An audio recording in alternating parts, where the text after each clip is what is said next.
I'm Annabelle. Hi, I'm Carrie. I'm Eunice. I'm Karthika. I'm Kevin.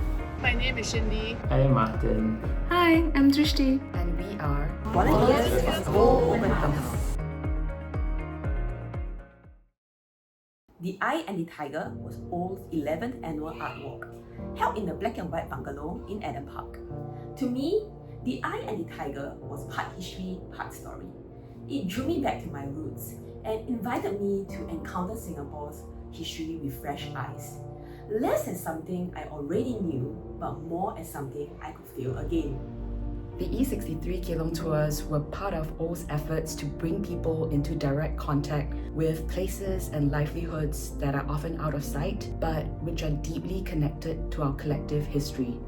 Being part of E63 Send-Off was really special because it felt like a foolish endeavor, but that's what Uncle Timothy and Maureen were willing to take on because they believe that Kelongs should be around to be experienced and not just read about in museum archives.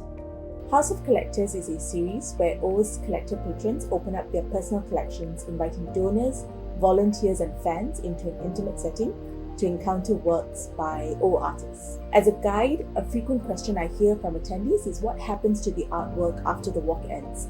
So the House of Collectors offers a really beautiful answer to that. It shows that art lives on, cherished in the private sanctuary of an art collector.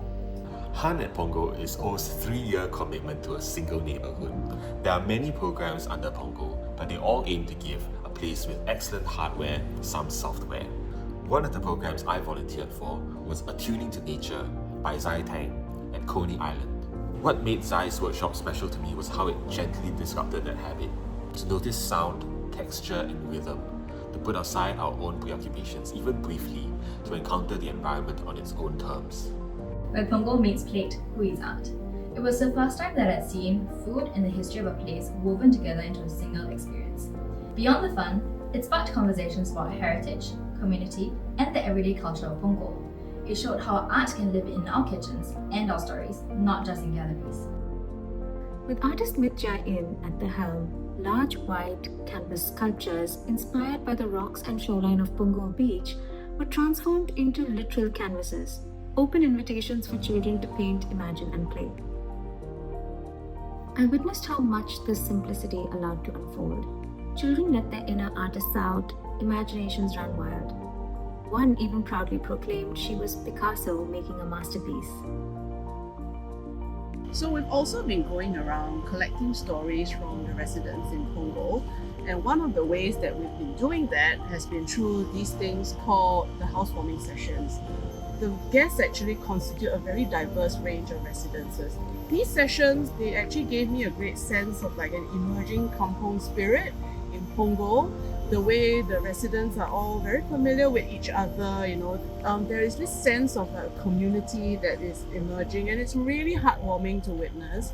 And I found participating in these housewarming sessions to be a tremendous gift. We also collected stories by going door to door. I'm curious to uncover stories of the everyday person, especially knowing that it's going to contribute in small ways to the larger Han at Punggol. It has been quite powerful to show vulnerability and curiosity to the residents that we engage so as to build trust and invite them to express vulnerability in terms of the stories that they're willing to share with us. O's programs don't just show you a place, they change how you relate to it. They bring people together, make art accessible to everyone, and ensure that our shared heritage continues to be celebrated in fresh and innovative formats. And that kind of attentiveness to the environment, to each other, to the city we live in, feels deeply worth supporting. What's all this progress for if we don't use what we have to save what we love and keep our foolish dreams of sharing it with the world for a little longer? And in Singapore, we always say, good things must share, good stories must tell, good art must see, and therefore, good programs we must support.